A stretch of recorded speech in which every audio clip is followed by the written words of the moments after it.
یہ قلعے ہجرت نبوی صلی اللہ علیہ وآلہ وسلم سے پہلے کے ہیں۔ ان میں اہل یثرب اپنے شہر کا دفاع کیا کرتے تھے۔ اس قلعے سے بخوبی معلوم ہوتا ہے کہ اہل یثرب قلعوں اور مکانات کی تعمیر میں مہارت رکھتے تھے۔ مدینہ منورہ کا ایک عرضی جائزہ، جس میں کھجوروں کے باغات خوب سرسبز ہیں۔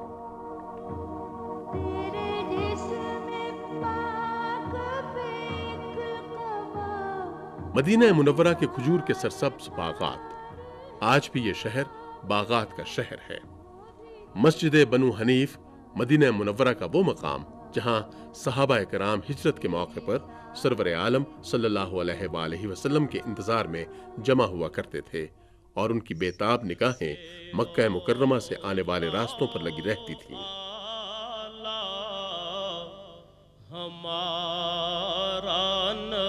ہجرت نبوی کے راستے کا نقشہ مکہ مکرمہ سے قدید، امج، کلیہ، الجافہ، السفرہ اور الروحہ، یہ وہ مقامات ہیں جہاں سے آپ نے مدینہ منورہ ہجرت فرمائی۔ مسجد بنات بنو نجار کی ایک قدیم تصویر۔ ہجرت مبارکہ کے موقع پر مدینہ منورہ کی بچیوں نے دف پر گا کر ان اشعار میں خوش آمدید کہا تھا۔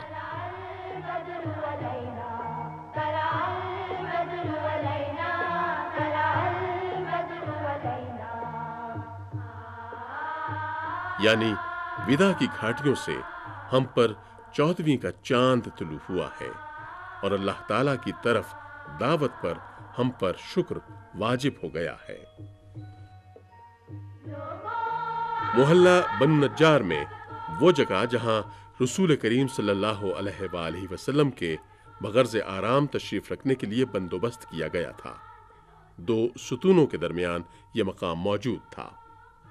وہ مقام جسے ثنیۃ الوداع کہا جاتا تھا، یہ شمال کی طرف تھا۔ مدینہ منورہ میں تبوک اور شام سے آنے والوں کو خوش آمدید اور جانے والوں کو اس مقام سے الوداع کہا جاتا تھا۔ اسی مقام پر سرور عالم صلی اللہ علیہ وآلہ وسلم نے تبوک کے غزوہ میں شرکت کے لیے جاتے ہوئے اپنا خیمہ نصب کروایا تھا۔ حضرت کلثوم بن ہدم کے مکان کے قدیم آثار۔ اس مکان میں بھی سرور عالم صلی اللہ علیہ وآلہ وسلم نے ہجرت کے موقع پر آرام فرمایا تھا۔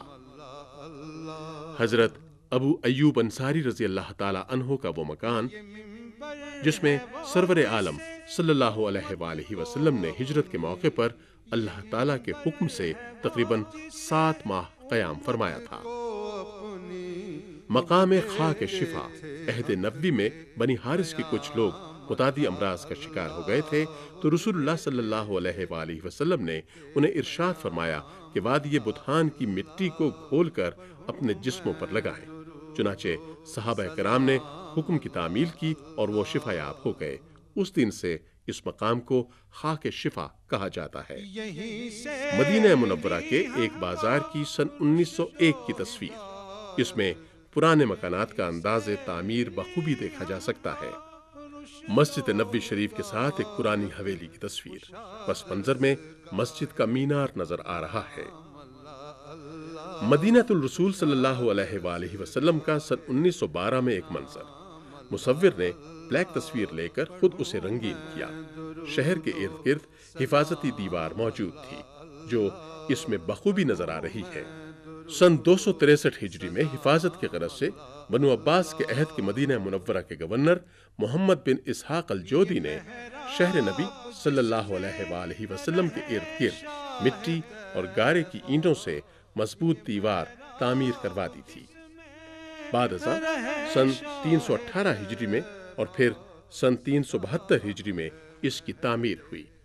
اس دیوار کے 4 دروازے تھے جن کو باب البقیع، باب مصری، باب شامی اور باب جنوبی کہا جاتا تھا۔ مدینہ منورہ کی حفاظت کی غرض سے احد پہاڑ کے دامن میں ایک پرانی حفاظتی چوکی، اس میں مسلح پہرے دار مدینہ منورہ آنے والوں پر کڑی نظر رکھتے تھے۔ مدینہ منورہ کے باب مصری کا ایک نایاب منظر۔ کیمرے سے لی گئی اس تصویر میں شہر کی حفاظتی دیوار اور پس منظر میں مسجد نبوی نظر آ رہی ہے۔ بہت ہی قدیم